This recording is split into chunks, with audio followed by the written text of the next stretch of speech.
Hey, what's up, everyone? My name's AJ Writes Crypto. I am here live and in person, well, sort of virtually in person, with Zenobia Gottschalk from Swirlds Labs. Zenobia, how are you doing today?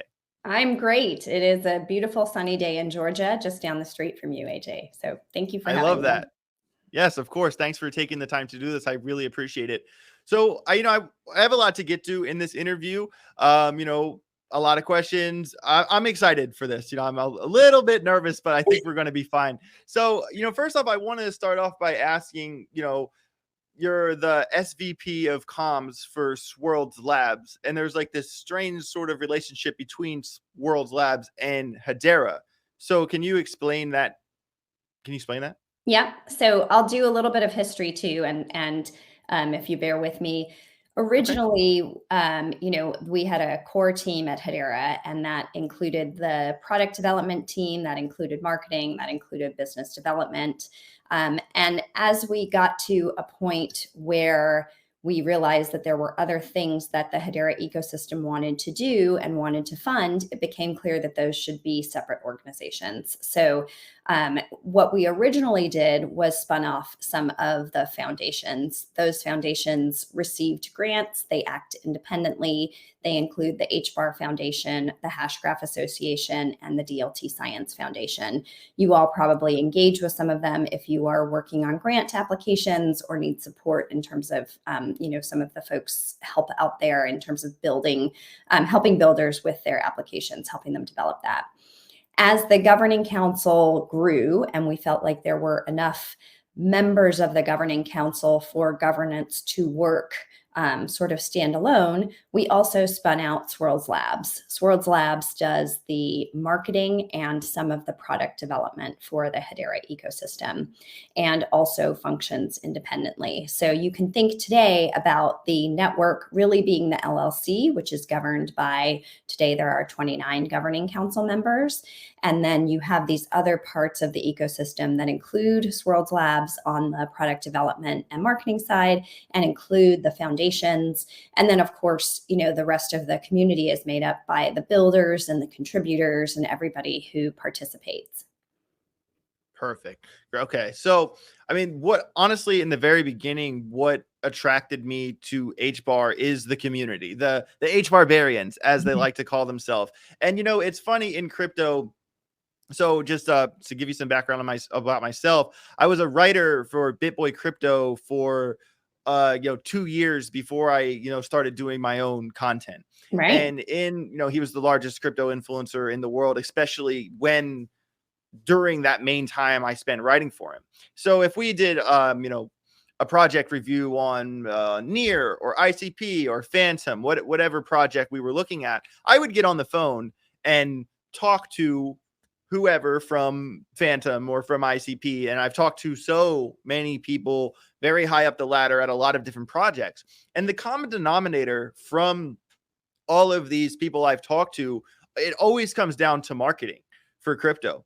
And what has attracted me to Hedera and how I can determine whether or not I think a crypto is going to be successful is based off the amount of contagion in the community. Like, does this community make me feel like, yes, let's go? Like, do I get that feeling? Yes. From Hedera, they cover that base 100%. So I guess, my next question is like, what does the marketing scenario look like for Hedera, and where does that like kind of push us as we're leading up to the Bitcoin halving?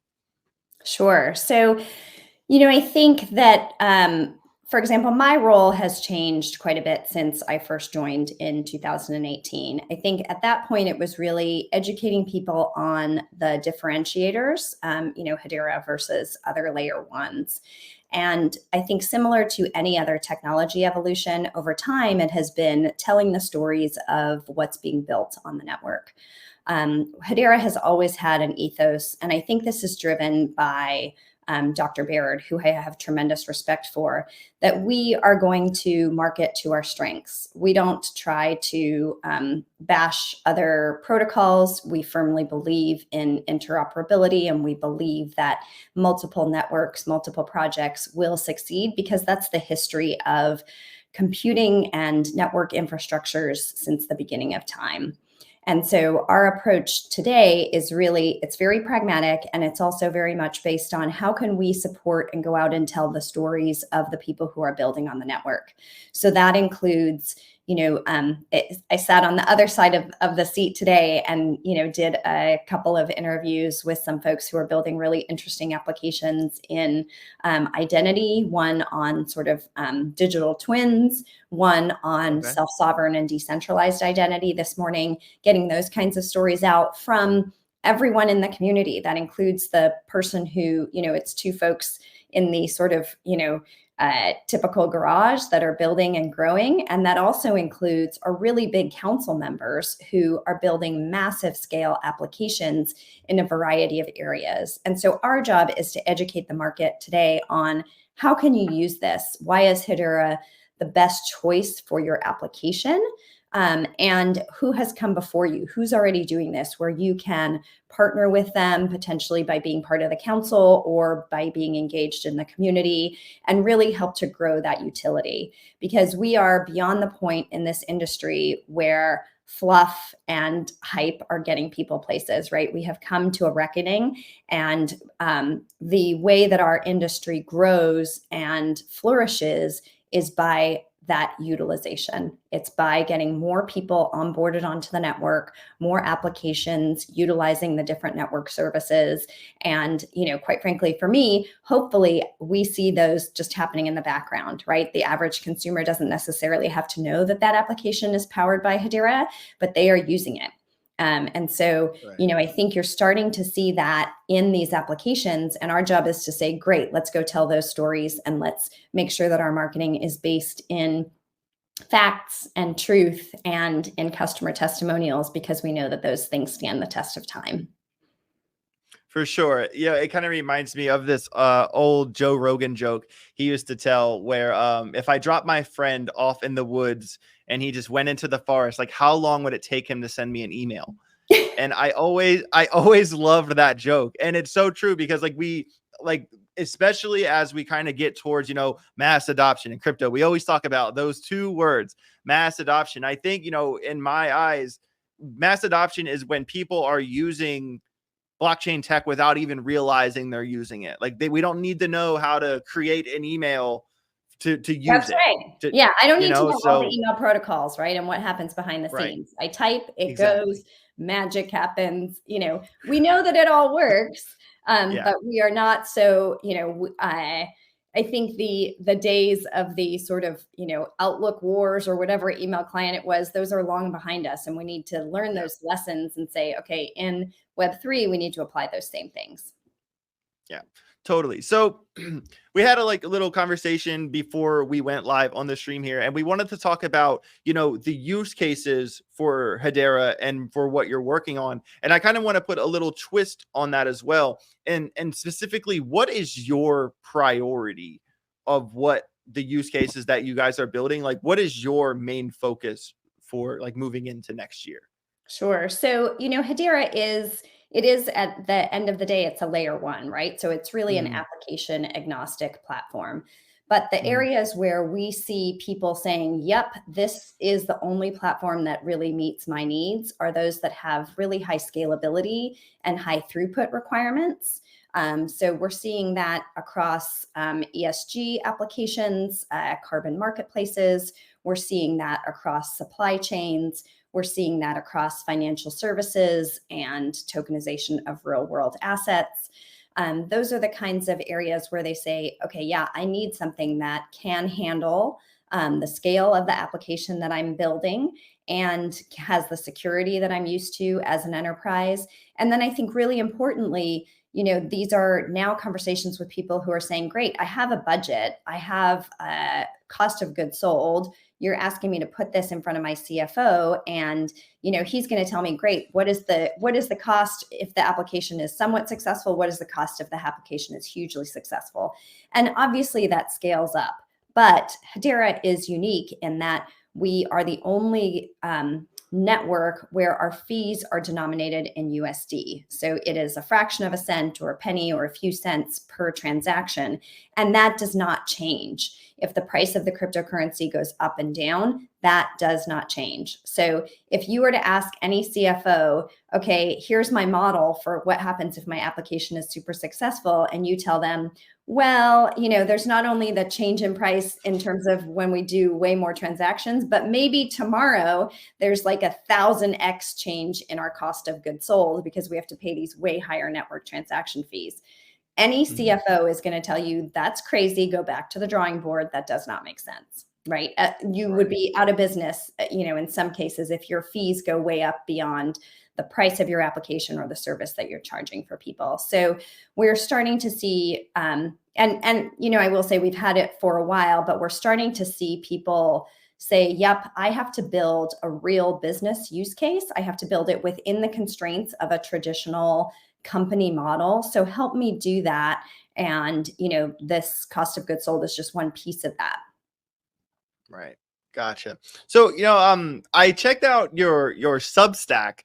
Very interesting bit of articles. I read through several of them, and I wanted to ask you this while it's on my mind. I read an article that HBAR Hedera responded to a request for information, or an RFI, on open source security for memory safe programming languages from the Office of National Cyber. Wait, from the. I'm gonna restart that whole part. Okay. So I'll be completely honest with you. This is when I can see. But I look like a nerd. No, we don't talk to Alan. We talk to AJ.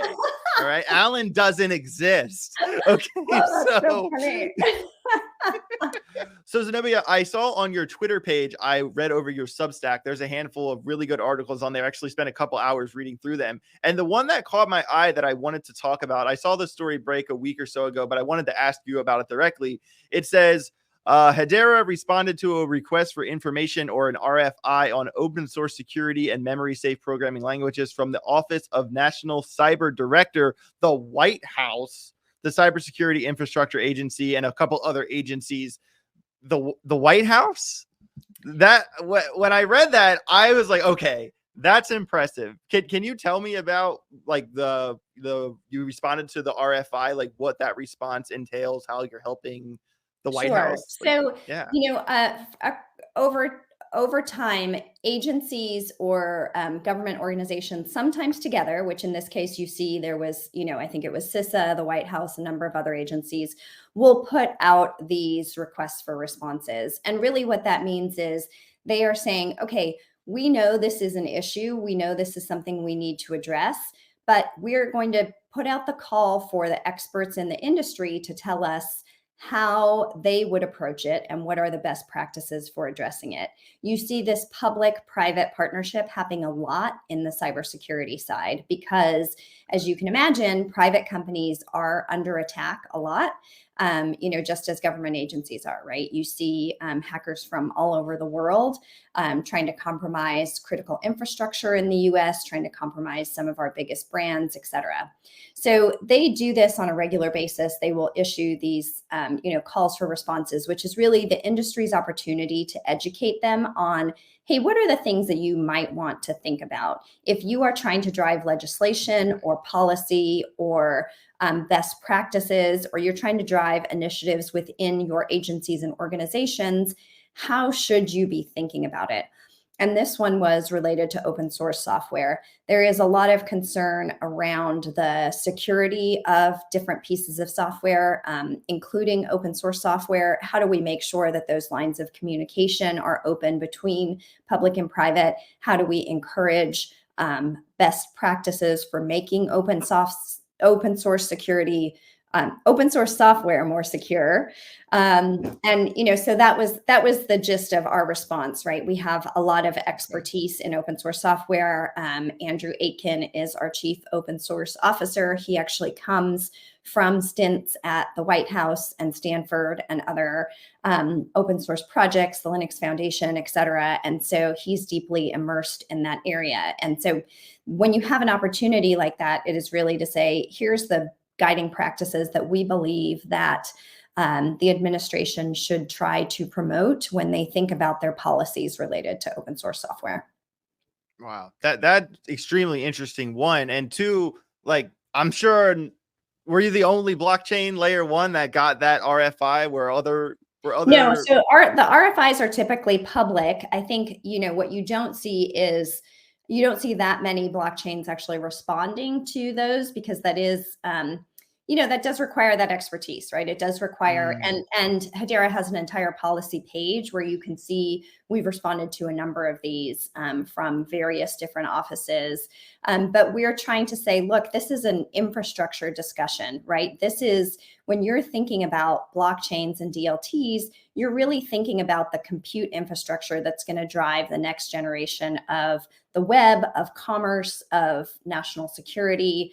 And so it's important for us to have that voice there to make sure that the policymakers understand that we are infrastructure. We are infrastructure like the routers and switches that run the networks today. We are the infrastructure that mission critical applications are going to be built on for the future. And so, don't necessarily make, hopefully don't make mistakes in terms of trying to think about how to regulate and move forward this industry. And I think they're really smart to put out these RFIs, right? Because they're saying, we don't know what we don't know. So here's your opportunity to educate us and to have a voice here, and for us to really be thinking about things that we may not have thought of before. And see, that's really interesting. It actually kind of makes me feel good, like knowing that they are curious about what is being built. A lot of times, like when we think about regulation, we think of like the Elizabeth Warrens of the world, that crypto is bad and it's just for drug dealers and all that kind of stuff. So it does make me feel good that they are curious and they want to know and learn more, and like kind of, especially as we, crypto, in my opinion, especially like layer ones like Hedera, this is the future of finance. It's being built out. This infrastructure is being built out every day in front of our eyes. I always say that crypto is like a Netflix show, except it's happening in real life and we watch it every day. And that couldn't be more true, like in this scenario. And so I guess I wanted to, before I have about two more questions. We're already have been talking for 17 minutes. Yeah, I do want to add one thing, if it's okay. No, go ahead, please. I would encourage people to go back to that policy page. Hedera also participated in the Biden administration, had put out an event in terms of sort of technologies for democracies. We actually volunteered to host an event around how blockchain could be utilized for furthering and strengthening democracies. So I think it's important for us as an industry to not just talk about it as crypto and to not just talk about it as financial services. We actually put together a roundtable that talked about, okay, well, in the rebuilding of Ukraine, for example, when you think about rebuilding a democracy, rebuilding all of its institutions, rebuilding that trust from the ground up, how can blockchain be utilized? And we had participation from both sides of the aisle in that roundtable, helping to develop that paper that has now been shared. That's public. Anybody can go and access it. But it really, I think, speaks to, this is not just cryptocurrency, and this is not just DeFi or financial services. And so, please don't regulate it or think about it in only those terms, because there are so many uses for this technology, and we see so many other countries, willing to sort of move forward and embrace it, and we do not want to be left behind. No, and that's a really good point. And especially like when I met you a couple weekends back, when Dr. Baird gave his speech on decentralized recovery. And the first thing he started with in that speech was like, listen, this can be used for crypto. This can be used for your wallet, but this is for anything and everything. And but that speech, by the way. But and I really like how he prioritized, like the first sentence he said was like, yes, you could use this for crypto, but this is for anything.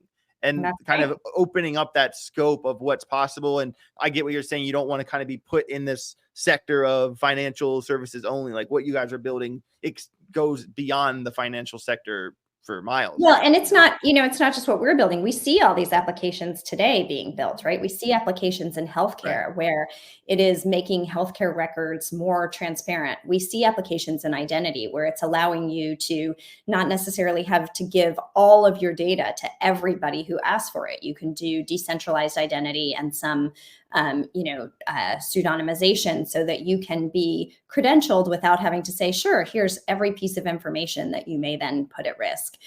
So there are all of these applications that are being built on top of this infrastructure that, are some of them certainly are finance, some of them are DeFi, but many of them are not. Right. And I also know that Dr. Baird doesn't he have a PhD like with artificial intelligence or something like that? Is that It's true? in computer science, but yes, he has worked in artificial intelligence, before it was even called AI, right? When it was just machine. Right. Yeah, there are no limits to Hedera. There is no questions about that. But Zenobia, I have one more question before I let you go. Of course, if you followed me or my story at all, you will know that I'm a day trader. I'm a crypto degen, as people like to call it. Well, not totally, but sort of. I do a lot of trading, and I do price predictions and things like this. I'm not going to talk about price, but I am always paying attention to tokenomics. And when I asked my community, like, hey guys, like if you could ask, Zenobia Gottschalk a question, what would you ask her? And time again from my community, talking about the supply, that question kept coming up. So to do service to my community, I want to ask you, what are your thoughts on the supply of HBAR as of right now? 67% of it is in circulation out of 50 billion coins with a fixed supply. The supply has grown by 85% since November of 2021. There is some worries. Well, people feel that it's inflationary, but not really because it's a fixed supply. But what is your thoughts on the rest of the supply coming into circulation? Not asking for a date, but just your thoughts on it in general. Sure. And I think you captured a lot of great points in the question itself, right? So it is a fixed supply. It is not inflationary, and it does get released over time. I think we are probably more transparent than most. We publish a treasury management report every month, which includes the month that has just passed and the quarterly forecast for the quarter that we are in, or the quarter that is about to happen. And the reason that we do that is, one, we believe in transparency. And two, people can go in there and look at what are the different buckets of where the coins are being allocated. So we did talk about some of the organizations that have spun off, that if you are funding projects, if you are a foundation who is helping to build and support those applications that are utilizing the network, then you need that supply to sort of encourage them, and they utilize it. Those applications utilize it for network fuel as they are building and testing and then launching their applications on the network. So I think it's actually, I know some people say it is inflationary. That's really not true. It is a fixed supply. It will always be a fixed supply. It requires, I believe, the entire council to vote if that were ever to change, which, as you can imagine, getting 29 of the world's largest organizations to do so. No, that's not going to happen. Yeah. You probably see more transparency from us than you do any other L1. And for that reason, people feel like they can pick it apart a little bit more. And that's okay, right? You have that level of transparency. You have sort of that rigor around accounting and demonstrating where things are going and providing a forecast that I don't think you see with any other network, but I think will be the standard. And I think people will start to demand that as this industry matures. Zenobia, thank you so much. I really appreciate you taking the time out of your day to do this interview with me. Just a quick note out to everybody out there. Next Tuesday, I will be interviewing Hedera's co-founder and creator of the Hashgraph, Dr. Leemon Baird. Very excited for that. Before we go, Zenobia, do you just want to have any parting words to the audience, or what are you most excited about, being on Swirlds Lab team, the Hedera team, going into next year? Yeah, I mean, I think we are, the volume of just the number of applications that are are engaged with us is incredible. The kinds of use cases, the kinds of things that they are building, their ability to, my favorite is when I say, okay, so do they know that they're using Hedera? And they say no. Nope, it's just built into our application. They're using it. We have companies like ServiceNow that is providing an offering for their clients that leverages Hedera. There's a company called OneSpan, which is in the cybersecurity space that does work with a number of financial institutions. They are using Hedera for some verification and timestamping. All of those applications are coming online. They are selling to their traditional customers, and Hedera is in the back end. So it's very exciting to see that progression happening. Awesome. I love it. Shout out to all the HBARbarians out there. We love you guys. Everybody, if you have any questions for the next interview I'm going to do next week, make sure you put them down below in the comment section. Make sure you smash that like button on the way out the door. Zenobia, thank you so much for your time. Hope everybody has a great rest of your day. Be safe. Later. Thank you, AJ.